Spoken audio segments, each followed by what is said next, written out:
to us today, each of whom will be introduced by his or her department chair. As coordinator of the Asian American Studies program, it is my pleasure to introduce the first student speaker. Dr. Cheryl Fontaine, interim dean of our college, has recognized the leadership of the Asian American Studies program in student-engaged learning.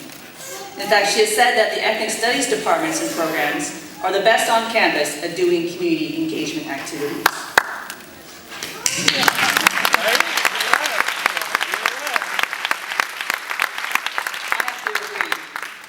This year, the Asian American Studies program, through generous funding from the Provost's office and in collaboration with the other ethnic studies departments, incorporated high-impact learning practices into the core curriculum.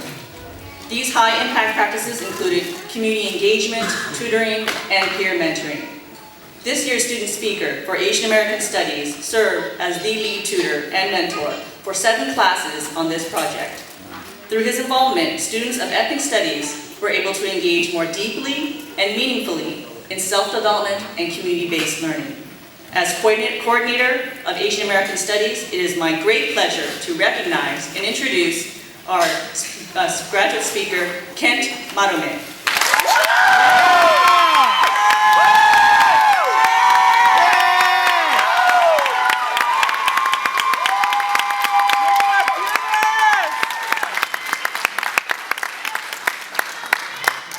That's my baby. I see you, Kent! Yeah! I see you, boo! Thank you, Dr. No.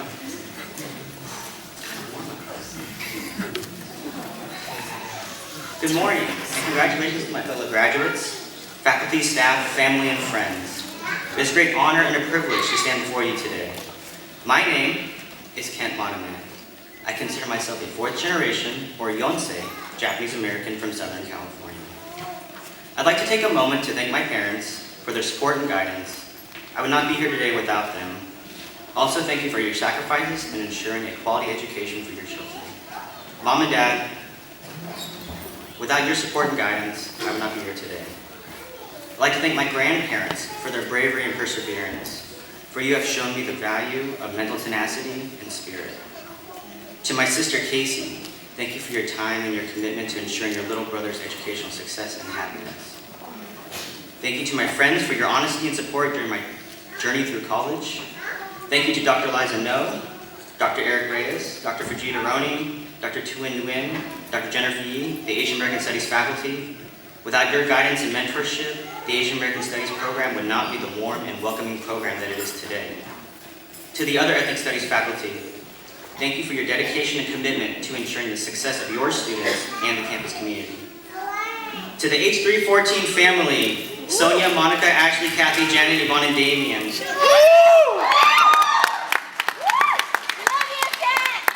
Thank you for your assistance with the department, and especially listening to me rant about random global, domestic, and personal issues. Thank you to the other Cal State Fullerton staff and administrators who were instrumental in my education here. And lastly, thank you to my partner of 6 years, Michelle. We're actually celebrating our 6-year anniversary today.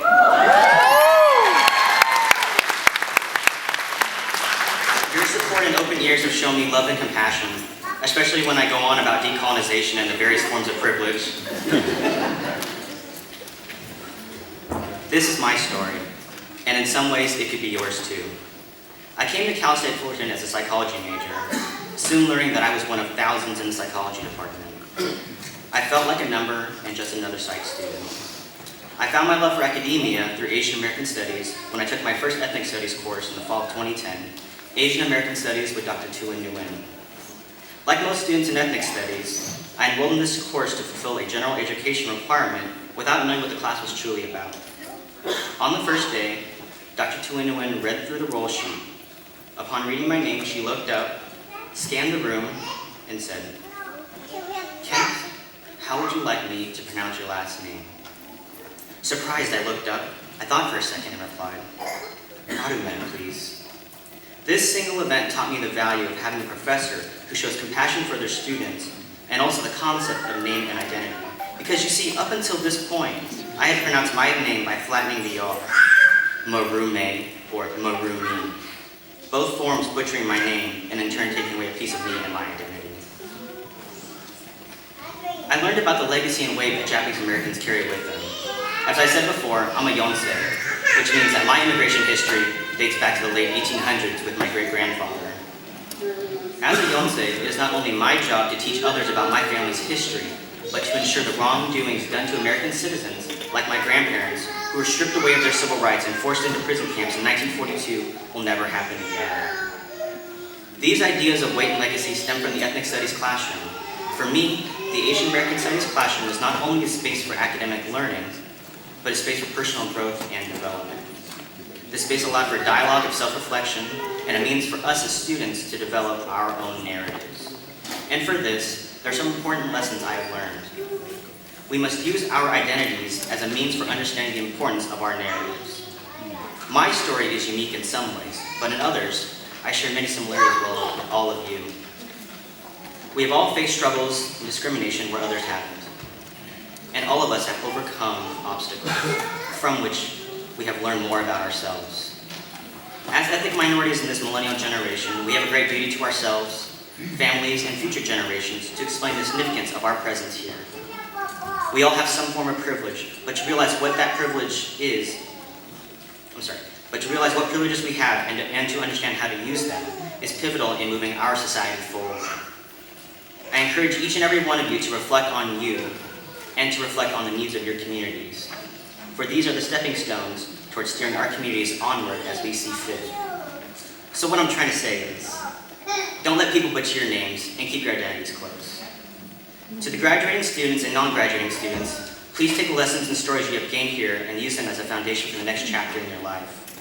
And to the graduating class of 2014, I invite you to celebrate this day, but to also remember those who have come before you and to those who will follow you.